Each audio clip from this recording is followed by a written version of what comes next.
Hi friends, this is Vinson. நம்ம சேனலுக்கு உங்களை எம்டன் வரக்கு. நம்ம சேனல் வந்து பார்த்தீங்கன்னா உங்களோட கெரியரை செட் பண்ணுறதுக்காக தான், 12th நம்ம சேனலில் நிறைய வீடியோஸ் வந்து கொடுத்துருக்கோம். அது மட்டும் இல்லாமல் இந்த பப்ளிக் எக்ஸாம் முடிஞ்ச பின்னாடி நீங்கள் எந்த மாதிரியான காலேஜஸ் வந்து செலக்ட் பண்ணலாம், அதுவும் எந்த மாதிரியான கோர்ஸஸ் வந்து செலக்ட் பண்ணலாம். ஒருவேளை நீங்கள் வந்து எல்எல்பி படிக்க போகிறீங்க, இல்லை வந்து பிபிஏ படிக்க போகிறீங்க, இல்லை வந்து எம்பிஏ படிக்க போகிறீங்க, சரியா, இன்டகிரேட்டட் கோர்ஸ் படிக்க போகிறீங்க அப்படிங்கிற பட்சத்தில் உங்களுக்கு என்ன மாதிரியான அட்வைஸ் வேணும் அப்படிங்கிறத நீங்கள் எதிர்பார்க்குறீங்களோ அந்த எல்லா விஷயமே நம்ம சேனலில் காத்துட்ருக்கு. அதனால் ரெகுலராக நம்ம சேனலை ஃபாலோ பண்ணுங்கள்.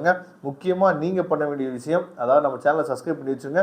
வாட்ஸ்அப் குரூப்பில் கண்டிப்பாக ஜாயின் பண்ணுங்க. வாட்ஸ்அப் குரூப்போட லிங்க் டிஸ்கிரிப்ஷன் பாக்ஸில் இருக்குது. ஓகே, இப்போ நம்ம பார்க்க போகிறது 12th ஹிஸ்ட்ரியில் இது வரைக்கும் 2 மார்க் 3 மார்க் கம்பல்சரியில் பப்ளிக் எக்ஸாமில் என்னென்ன கொஸ்டின்ஸ் வந்து கேட்டிருக்காங்க அப்படிங்கிறத நாம் பார்க்க போகிறோம். சரியா, கண்டிப்பாக இந்த வீடியோ ரொம்பவே யூஸ்ஃபுல்லாக இருக்கும். இதே கொஸ்டின்ஸ் வந்து மேபி நம்மளோட பப்ளிக் எக்ஸாமுக்கும் வர்றதுக்கு வாய்ப்புகள் இருக்குது. ஓகே, இப்போ ஃபஸ்ட்டு பப்ளிக் எக்ஸாமில் 2 மார்க் கம்பல்சரி என்ன கேட்டிருக்காங்க பாருங்க. சீட்டோ குறிப்பு வரைகன்னு சொல்லி கொடுத்துருக்காங்க. Write the short note on சீட்டோ. அதுக்கப்புறம் எக்ஸ்ட்ரா அதுக்கு மேலே இருக்க கொஸ்டினையும் பார்த்துக்கலாம். சரியா, அதாவது கோமிங் பார்கம் சரியா குறித்து நீங்கள் அறிவது என்ன அப்படின்னு சொல்லி கொடுத்துருக்காங்க. இதையும் நீங்கள் பார்த்துங்க. ஓகேவா, அடுத்து அதே கொஸ்டினில் 3 மார்க் கொஸ்டின் வந்து என்ன கேட்டிருக்காங்க கம்பல்சரின்னு பாருங்க.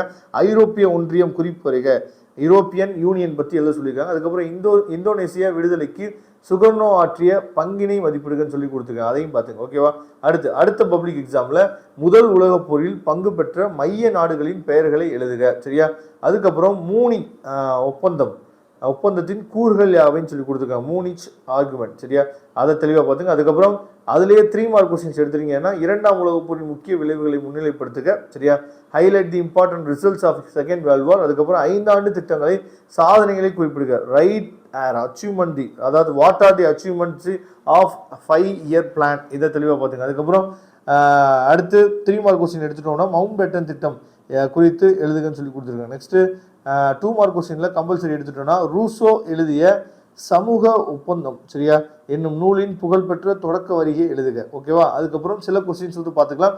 ஜெர்மனி பிரான்ஸ் தனிமைப்படுத்தப்பட்ட முனைந்தது ஏன். அதுக்கப்புறம் அமெரிக்க விடுதலை போருக்கு தாமஸ் பெயினின் அறிவுத்திறன் சார்ந்த பண்பளிப்பு என்ன அப்படின்னு சொல்லி கொடுத்துருக்காங்க. இதை தெளிவாக பார்த்துங்க.